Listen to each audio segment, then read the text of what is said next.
नमस्कार दोस्तों।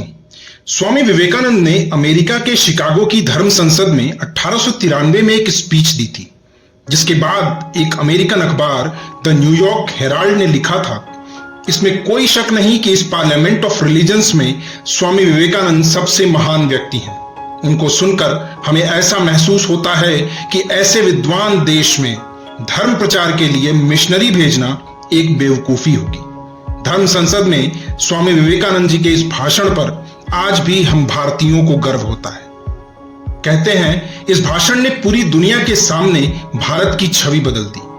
आखिर ऐसा क्या कहा था स्वामी विवेकानंद ने उस भाषण में, जिसके कारण आज 100 साल बाद भी हमेशा इस भाषण की चर्चा होती है। आइए जानते हैं स्वामी जी के उस ऐतिहासिक भाषण के कुछ खास अंश। विश्व धर्म सम्मेलन में विवेकानंद जी ने अपने भाषण की शुरुआत मेरे अमेरिकी भाइयों और बहनों कहकर की। सभी का अभिवादन करते हुए उन्होंने कहा था, अमेरिकी भाइयों और बहनों, आपने जिस स्नेह के साथ मेरा स्वागत किया है उससे मेरा दिल भर आया है। मैं दुनिया की सबसे प्राचीन संत परंपरा और सभी धर्मों की जननी की तरफ से आपको धन्यवाद देता हूं। सभी जातियों और संप्रदायों के लाखों करोड़ों हिंदुओं की तरफ से आपका आभार व्यक्त करता हूं। यह जाहिर करने वालों को भी मैं धन्यवाद देता हूं जिन्होंने बताया कि दुनिया में सहिष्णुता का विचार पूरब के देशों से फैला है। स्वामी विवेकानंद जी ने कहा था, मुझे गर्व है कि मैं एक ऐसे धर्म से हूं जिसने दुनिया को सहनशीलता और सार्वभौमिक स्वीकृति का पाठ पढ़ाया। हम सिर्फ सार्वभौमिक सहनशीलता में ही विश्वास नहीं रखते, बल्कि हम विश्व के सभी धर्मों को सत्य के रूप में स्वीकार करते हैं। मुझे गर्व है कि मैं उस देश से हूं जिसने सभी सताए गए लोगों को अपने यहां शरण दी। मुझे गर्व है कि हमने अपने दिल में इस्राएल की वो पवित्र यादें संजो रखी हैं जिनमें उनके धर्म स्थलों को रोमन हमलावरों ने तहस नहस कर दिया था, फिर उन्होंने दक्षिण भारत में शरण ली थी।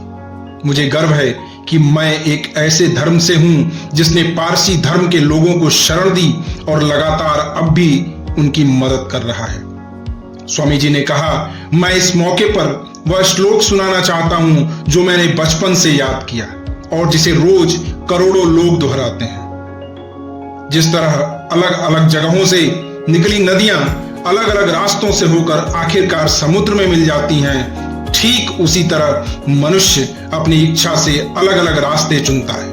ये रास्ते देखने में भले ही अलग अलग लगते हैं, लेकिन ये सब ईश्वर तक ही पहुंचते हैं। सांप्रदायिकताएं, कट्टरता और इसके भयानक वंशजों के धार्मिक हठ ने लंबे समय से इस खूबसूरत धरती को जकड़ रखा है। उन्होंने इस धरती को हिंसा से भर दिया है और कितनी ही बार यह धरती खून से लाल हो चुकी है। न जाने कितनी सभ्यताएं तबाह हुई हैं और कितने देश मिटा दिए गए। स्वामी विवेकानंद ने कहा कि यदि ये खौफनाक राक्षस नहीं होते तो मानव समाज कहीं ज्यादा बेहतर होता, लेकिन उनका वक्त अब पूरा हो चुका है। अपने भाषण के अंतिम अंश में उन्होंने उम्मीद जगाते हुए कहा था, इस सम्मेलन का शंखनाद सभी तरह की कट्टरता, हठधर्मिता और दुखों का विनाश करने वाला होगा, चाहे वह तलवार से हो या फिर कलम से।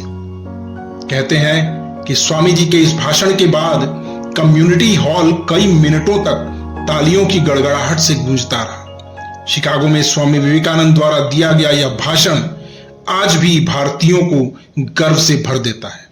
उनके संबोधन ने दुनिया को भारत की संस्कृति और लोकाचार की एक झलक दी थी।